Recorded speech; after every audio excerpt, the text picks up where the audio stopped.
few months, right? But I just want to show you some pictures. So those are 5 pillars of Islam, and that's it. I'm sure you all know that. So to become a Muslim, it's just 5 things you have to do. Faith is that you just believe in your heart that there's one God. Prophet Muhammad is the final messenger.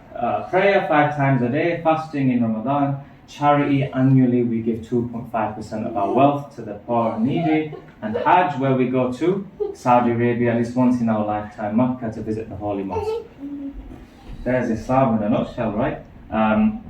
But Ramadan is the extra special month. That's where people all around the world, they're fasting, they're enjoying, they're celebrating. There's a few facts about Ramadan. Basically, we don't have much time to go through it in detail, but the main thing is it's more worship, more fast, more donations. And we have a meal every evening. We get together. There's a lot of sharing and a lot of community in Ramadan. We share food, we invite people to each other's houses, we knock on doors and say, here's a meal for you. Honestly, there's so much love and sharing it in Ramadan. It's amazing. And then there's the morning meal. That's like 2, 3, 4 in the morning sometimes. It just depends. We get up and we have our early breakfast. What we also do in Ramadan, we visit our neighbours around the park and things. And we say, it's the month of Ramadan here, we'd just like to celebrate with you. Here's a little gift pack. And so everybody just knows it's Ramadan. In the supermarkets, you'll know it's Ramadan because they have a Ramadan aisle, right? Good business. So iftar events take place everywhere, indoor, outdoor. So one thing that I see, annually they do that in outside the Royal Albert Hall. Hundreds of people will come and they'll sit down. Culturally, we like to sit down and eat if we can. And they'll be waiting until it's evening. And when it's evening, they'll all be breaking their fast together and opening it. And a lot of people witness this, and it's beautiful. I've not been there, but I actually want to go see how they do that. It's actually quite nice. What we realise that in a lot of things we do in our religion, of course there's spiritual benefits, but there's actually like health benefits as well, even with fasting. So you have these intermittent fasting diets nowadays that are proven to help you, right? We've been doing it for like 1500 years, right? And it really helps. So not only do Muslims fast in Ramadan, we fast throughout the year. There's certain days which we do, like Tuesdays, Thursdays, like Mondays sometimes, and Mondays and Thursdays, sorry. So a Muslim might be fasting at any time. And we feel like fasting is something so sincere, because you can't actually tell if someone's fasting. It's just between them and Allah, them and God. And it sounds hard, but it's actually easy. It's easy for a few reasons. Because when everyone else around you is fasting together, it's easy. Secondly, our bodies adjust in a couple of days. We just change our meal time. And thirdly, we believe it's a miracle. Allah tells us in the Quran that He wants to make fasting easy for us. So ask any Muslim, how do you find not eating and drinking for a whole day, for 30 days in Ramadan? They'll tell you it's actually alright, it's actually easy. So yeah, we lots of different cultures. Islam is a very diverse religion, and with each culture you'll have a different cuisine, right? And we see all that in Ramadan, a lot of different types of food. It's really nice. This is in Palestine, outside the special mosque there. I went there a few years ago, it was beautiful. They all have iftar around the mosque together. So obviously not eating now because the sun's still up. As soon as it sets, they'll all be eating together. So obviously it's a beautiful place. I wish I could go again. And then you have so that's the third holiest mosque for Muslims in Palestine. The second holiest mosque is in Medina in Saudi Arabia.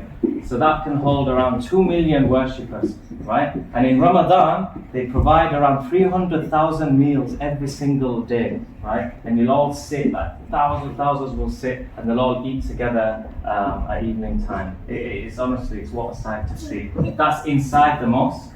Everybody's sitting down and eating. They've got these beautiful pillars and these umbrellas that open sometimes. So that's in Medina. It's the second holiest mosque in the world, one of the largest mosques in the world.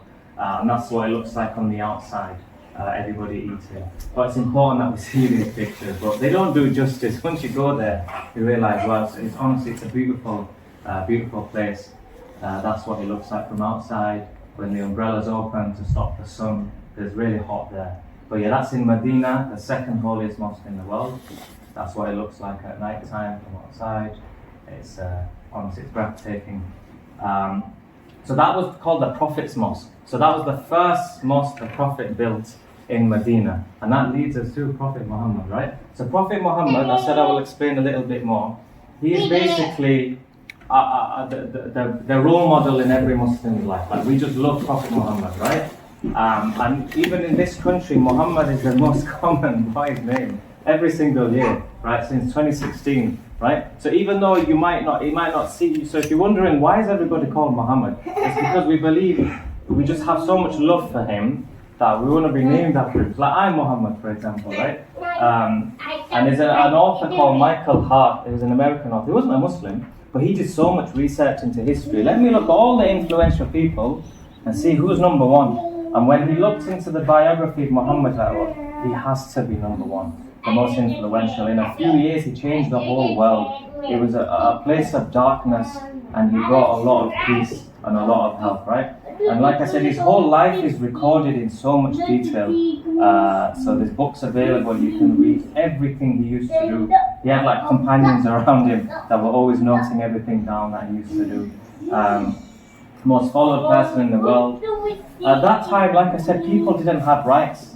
There was no women's rights, there was no workers' rights, there was so much slavery. He changed all of that. He allowed women to own their own property, to inherit, from their fathers. He gave animals rights. He gave like trees and plants, gave rights to other places of worship. All of that, a lot of people don't realize that's what he actually did.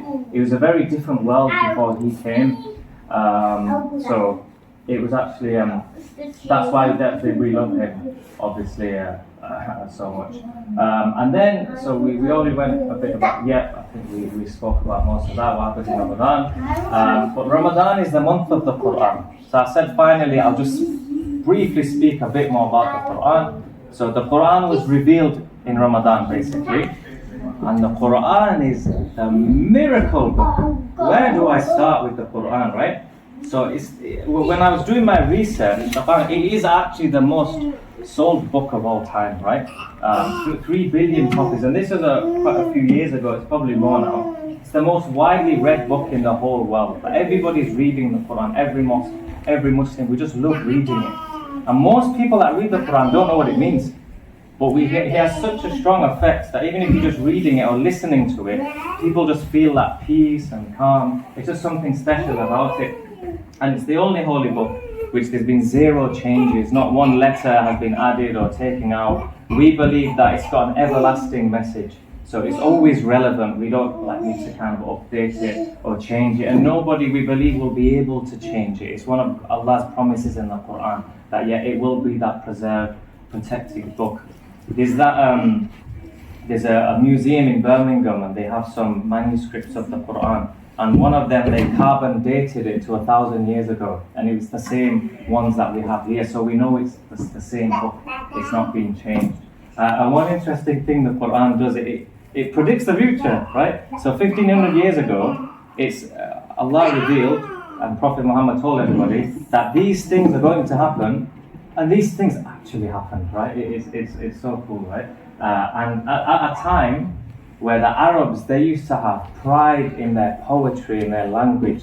They used to compete with each other, and they used to stick their pieces of poetry and stories on the Kaaba, and they used to compete. But when the Quran was revealed, they were like, wow. So even I can't really appreciate, but someone who's an actual Arab, born in an Arab country, Arab is first language, you ask them, tell me about the language of the Quran, how is it written? They're like, it's divine. None of us can speak in that way. So the Quran is about 800 pages, and it's all poetry, and it all rhymes, and it all connects in an amazing way, right? And an Arab will be able to tell you that, yeah? And it's got a lot of science in the book. At a time where there was no science, there was no scientific research, it accurately explains embryology, the different stages it goes through, astronomy, geology, oceanology, all of these things. I've actually got notes on how it does. Remember, it was at a time, 15 years ago, that didn't exist. So it's really, really cool. And how do we know the Quran is the same Quran today that was 1500 years ago? So we have something called a chain of narration. So whoever Prophet Muhammad taught the Quran to, we have all of their names and all of their biographies. Who did they to pass the Quran to? We have all of their names and everything about them. All the way from 1500 years ago until today. So that's like a chain of preservation. So that's how we know that it's definitely the same copy, if that makes sense. And then after Ramadan we celebrate Eid. We have 2 Eids in the year. That's why children might go missing at school because of celebrating Eid sometimes. And Eid, obviously, a lot of presents, love, gifts, special clothes, food. We really like it. Everybody gets together. We all love Eid. But the Eid after Ramadan is a strange one because for a whole month our bodies have been trained not to eat or drink in the daytime. And suddenly we wake up in the morning and we're eating food. So we don't really feel hungry, to be honest with you. So everybody's enjoying Eid Day. A lot of the girls like doing these henna and mehndi designs. It's actually quite nice. Go through all of that. We've got some Eid foods. So the Eid prayers are a huge one. Because every other prayer you can pray anywhere, or you can even pray by yourself, but the Eid prayer you're not allowed to pray by yourself. You have to actually get together as a community. So that's why we have like 4 Eid prayers here, 7 o'clock, 8 o'clock, 9 o'clock, 10 o'clock, because we can't pay everybody. So sometimes people hire a park, a hall, a stadium, and they all pray the Eid prayer together. Oh, and it's beautiful. You get to see everybody that you've not seen in the whole day, right? And then when you've got the mosque in, this is the holiest mosque in the world. So this is like really important to Muslims, right? 2.5 million people can fit inside it. But during Hajj, about 4 million people fit inside and around it, right? So Hajj is one of the largest annual gatherings in the world. 4 million people all come together in Makkah, spend about 5 days doing different things. So that's the Kaaba. That's the first mosque in the world that ever existed. So when we pray, we all face the Kaaba. So we're quite lucky in this mosque that we pray. Some are like to the side, the corner. Just we're quite lucky. Southeast from UK. But and you walk around it 7 times. That's one of the rituals that we do. The cover that's on it changes annually. It's real gold that's stitched into it, verses of the Quran. And it's a beautiful experience going there in Makkah. That's like a bird's eye view of the mosque. There's 4 floors, basement, ground floor, second floor, the roof, and then there's all around it as well. It never closes, there's always people there. So that's in Makkah, in Saudi Arabia, been there 5 times. That's a bird's eye view of the mosque, and outside it, but that's actually an old picture. It's extended, and extended again, and extended again, and those hotels don't exist anymore, right? And there's still not enough space. So how you can see like the Kaaba, how big it was before, but it looks tiny there. So there's your probably 4 million worshippers, right, in Hajj. And it's so nice because on Hajj, we all wear 2 white pieces of cloth. And it shows we're all equal, we're all the same, and it humbles everybody, right? We're in front of movie stars, football stars, we're just walking together, but we're all the same on that day. And it's really, really nice to see, right? So that's basically today's presentation. Now we've got a quiz to see if you've been listening, right? No, the quiz is really easy, right? This is one of our teachers here, Mr. Shams, right? And he's going to take you through a little bit. Just while he loads that up, has anybody got any questions about anything I just did? Shall we use ChatGPT? Oh no, you should know all these answers. What are you talking about? So yeah. So that's Islam in a nutshell, basically, yeah. Little quiz. It's just like 5 questions, right? It's actually really easy. So I'll leave it to you, yeah? Right. Good morning, everyone. I appreciate you've been here for a while, but I promise I won't take too long. So, while I'm doing the presentation, I'd appreciate if maybe we can have a few volunteers, a few answers, and maybe a few discussions as well. Okay, so Hull Jame Masjid quiz. Number 1, what does the term Islam mean in general? Again, I will take hands up. I can't promise any prizes towards the end, but I can promise some pakoras at the back or some samosas. So, what does the term Islam mean? What does that mean? What do we think? What we'll do, we'll have a quick discussion. So if we can have pairs here, we'll have pairs here, and we'll have pairs over here. What does the term Islam mean? Let's go. I'll give you about 30 seconds. What do you think it means? Islam. Anything? To sort of live in a peaceful ideal. Okay.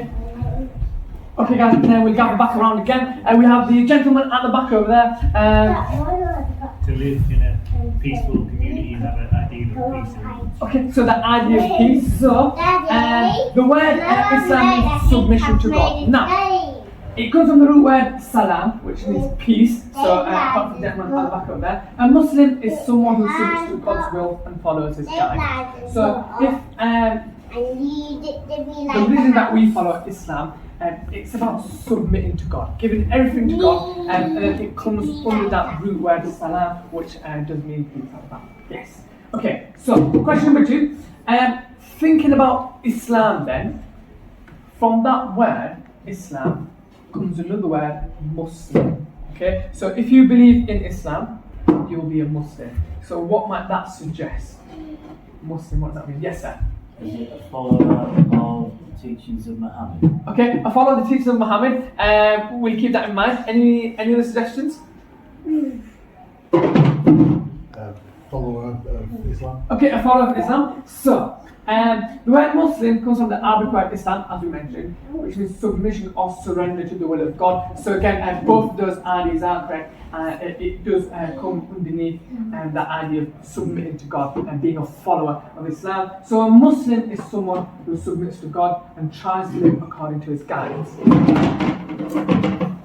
As a Muslim, as human beings, forget Muslim. As human beings, whether you believe in Islam, Christianity, Catholicism, but whatever it is, we mess up because we're humans. We do mess up, but it's that idea of turning back and submitting back to the will of God. If you've done wrong, that's absolutely fine. We all mess up, but again, submitting back, turning back to God. Okay. Do you know who Muslims believe is the final prophet? I think we all know this answer, if we've been paying attention to the first presentation. If I can go with you, sir. Absolutely, Prophet Muhammad. Peace be upon him. So Muslims believe that Prophet Muhammad is the final prophet. They see him as the last messenger by God to guide humanity. His teachings are recorded in the Quran, which Muslims believe is God's final revelation. So, as Imam Yusuf mentioned previously, Prophet Muhammad is someone that we look up to. We try to abide by his actions, the way he treated people, animals, the way he was as a human being. Okay. Question number 4. Do you know what Muslims say when they greet each other? Yes, sir? Oh, yeah, okay. Assalamu alaikum. Yes, absolutely. Okay. So when Muslims greet each other, they say Assalamu alaikum, which basically means peace be upon you. Again, reiterating that idea of peace, giving salam, giving peace to each other. And this greeting emphasizes peace, goodwill, and brotherhood. So across the mosque, you'll see many people when they do greet each other. Again, Assalamu alaikum, it basically means peace be upon you, and they'll shake hands. Even if someone that I've never seen before comes in here, it is absolutely normal, it's encouraged to give that salam, to give that peace to that person. Okay. Again, thinking about the presentation that Imam Yusuf did just a few minutes ago, what day of the week is special for Muslims? So if I can go with you, what's the special day? Friday, yes, good. Good luck. Okay, so Friday is a special day of the week for Muslims. So again, just like in other faiths, you might have Sunday as your special day, and Friday is our special day. And as Imam Yusuf mentioned, we have the special prayer called the Jummah. In the Jummah, there will be a sermon, and it is packed with people to the point where we're praying outside as well. The prayer itself is really short, but it's that idea of, the reminder, the kind of speech that's given beforehand, which does take half an hour to 40 minutes. It just reminds people, again, as Imam Yusuf mentioned, if it's something that's happening in the community, or if it's just some basic little things like make sure you're respecting your neighbour. As simple as that. And that, a presentation, it can go, I can be here for 40 minutes about why you should respect the neighbour, what our Prophet teaches about respecting the neighbour. But again, it's that Friday that this happens. So today is a Saturday. It's 12:24. At 1:30, you won't see 400 people. You'll be looking to see about 15, 20. Okay. Now, moving on. Do you know what the Kaaba is and where it's located? I've been kind, I haven't been harsh. I've given you a few photos over there. So the Kaaba, Sarah, if I can go with you. Absolutely. So first mosque, it's in Mecca, and Mecca, of course, is in Saudi Arabia. So again, it's the holy site in Islam. Apologies. And Muslims face towards it during their prayers. So as you can see, when we do come in, our Qibla, so the Qibla is the way we face when we pray. It's not exactly too straight, it's a little bit to the left, and that's solely because it is facing the Qibla. So everywhere, all around the world, some mosques you might go into, you might walk in, and you're facing that way, or you might be facing that way, or you might be facing that way. There's a bigger agenda to that, and that's solely because we're all facing the Kaaba here. And of course, when you go to the Kaaba, and because it's right in front of you, it's literally just a circle. So we are all facing towards it. And then of course, as the earth spreads out, we are all facing that, whether that's a mosque in Hull, whether that's a mosque in Manchester, Leeds, or wherever it is. Okay, and lastly, do you know what the 5 pillars are? Okay, I'll take one from each. Again, if you don't know, that's absolutely fine. We'll just continue. So, Sarah, I'm going to start with you. Faith. Okay, faith. Apologies, faith. Prayer. Charity. Pilgrimage. And last one at the back. Mine's pilgrimage. Okay, no, pilgrimage, that's absolutely fine. Fasting, okay. If I didn't have a present, I'd give it all to you, but again, I can only a chorus. But you're all absolutely right. We've got them all. So Shahadah, faith, prayer, as we mentioned, Zakat, giving charity, fasting, and pilgrimage. Now, these are absolutely obligatory and on every single Muslim. Okay, the question arises: what if someone's homeless? How do they give charity? What if someone's not able to fast? What do they do? Pilgrimage it's very, very expensive. What do you do from there then? How on earth can you get £5,000, £7,000 to go on to pilgrimage? Okay. This is obligatory on every Muslim. However, if you're in the state of doing so, then you do so. If you're not able to give in charity, that's fine. It's absolutely okay. But then once you get to that point where you can give charity, then you give that. And it's only 2.5%. I'm not a maths teacher, but I believe that's, again, if I am incorrect, please do correct me. If I had £10, I'd only give £2.50 in charity. Is that correct or not? Is it 25p? So, by profession, I'm an English teacher, not a maths teacher. Okay, so that's my defence. So it'd be 25p that we're giving. It's not a lot, but that's obligatory on us as a Muslim. So Shahadah, obviously, that's the most important one, to have faith, to believe in our God, Allah. Prayer, of course, 5 prayers, you must pray that. Now, I've got a broken leg. I'm paralysed from the waist down. How do I offer prayers? If you can't pray standing up, you pray sitting down. If you can't pray sitting down, you pray lying down. Okay, now, praying lying down, I can't raise my hands up. That's absolutely fine. You still need to pray using gestures. As long as your intention is pure and you're doing it for the sole reason of God, then you do that. I'll add something. Sorry to disturb. Absolutely. When I was in the hospital, I did the operation. I could not pray. But what you can do, you can use your finger. Yeah. That you pray. Because Islam is simple. Like it makes things easy for people to follow. Thank you. Okay. Charity, we went through that, and then fasting, of course, over the month of Ramadan. The most holiest month, we do our fasting, and then of course Hajj. I know my father's done it many a times. I haven't. I hope to do so one day, but again, that depends on if I can afford it, if I'm well enough to do it.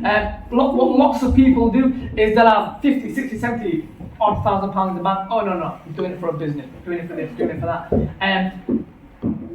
Every Muslim will tell you, the advice is go do the Hajj, because if anything, that is what will get you more money. That's what we believe. It's the blessing of that Hajj that will increase that blessing of your business. Yeah, you might be £5,000 down, but as long as you've done that obligatory thing, we think there's like a bigger picture to kind of support that. So again, the 5 pillars of Islam: Shahadah, Salah, Zakat, Sawm, Hajj, faith, prayer, and giving in charity, fasting, and pilgrimage. I believe that's the last question. All I can say is, again, I did keep it short, but thank you so much for participating. Any questions that you might want to ask? Shall I add something else? Yeah. In Ramadan, according to Charity Commission, they said Muslims donate more than 100 million, money-wise. And most of the money goes towards cancer research, which benefit the community and abroad as well. So it's very... So thank you for bringing that up. So yes, in Ramadan, what you'll see is a massive increase in charity. Because we believe it is the holiest month, and we believe that if you give more in charity, you offer more praise, and you offer more supplications to God, it is multiplied by countless times. But again, it's the idea of giving charity is a massive thing in our religion. Whether that's charity to the mosque, charity to the homeless, charity to charity isn't just monetary. It's not just money. Our Prophet says, smiling to another person is a charity. So that's charity. And removing rubbish from the road is charity. So, I know one thing my dad does is, it's his habit, and this is the last story because I appreciate you've been here for a while. Whenever he sees needles on the floor or things that can pop a car tyre, he pick it up, move it out of his way. I never understood the logic behind it, but I remember him telling me this was years ago, and I said, Dad, why do you do this? That in itself is charity, because you're moving something harmful out of the way for. It can be humans, for a car, for animals, cat, dog, because if a cat or a dog, if it steps on it, it can cut its foot. If us as humans, if we step across it, needle can go in our foot. So us removing that item is a form of charity, because we can be safeguarded and the community and the people around us. Okay, shall I add a little bit? One more, yes. Okay. Shall I add it? Yes. I used to live in Luton. We have in town center a shop. They turn it into community center. So what the local mosque they do, they raise donations, and they buy school clothes, food, everything. And we used to get, when I was there, Muslims, non-Muslims, majority, a lot of non-Muslim families, they couldn't afford. So they used to come and get free clothes for kids, and also there was one guy, he passed away, a Muslim. He could not afford 3,000 for burial, so the mosque raised that money, cover his costs, donations. You see, so there's a lot of positivity, but the media won't mention this kind of stuff unless you, as you guys are here, because your hearts are sincere. You could have spent time in city center, but you want to know, all right, and which is very nice of you. Yes. Thank you so much for that.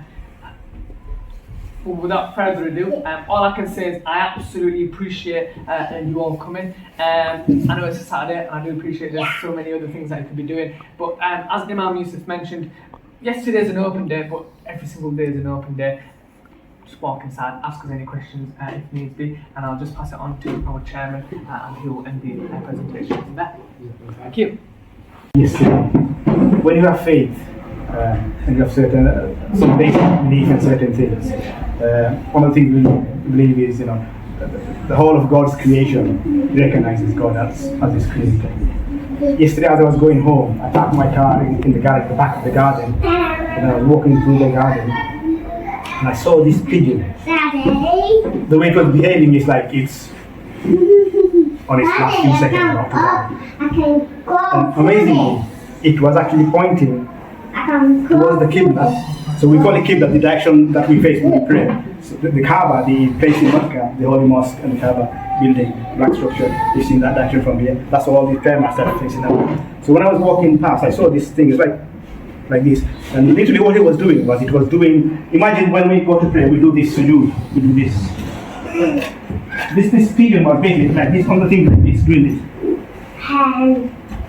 Hitting the ground with his head. And he was facing towards the king. So I stroked his back, and it reacted, actually came up, turned around and it actually looked at me, eye to eye contact, he looked at me. So I just left it there to, recover or whatever.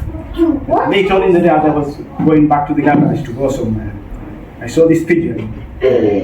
Amazing. It was dead, but the amazing thing is, it was lying on the floor, like this.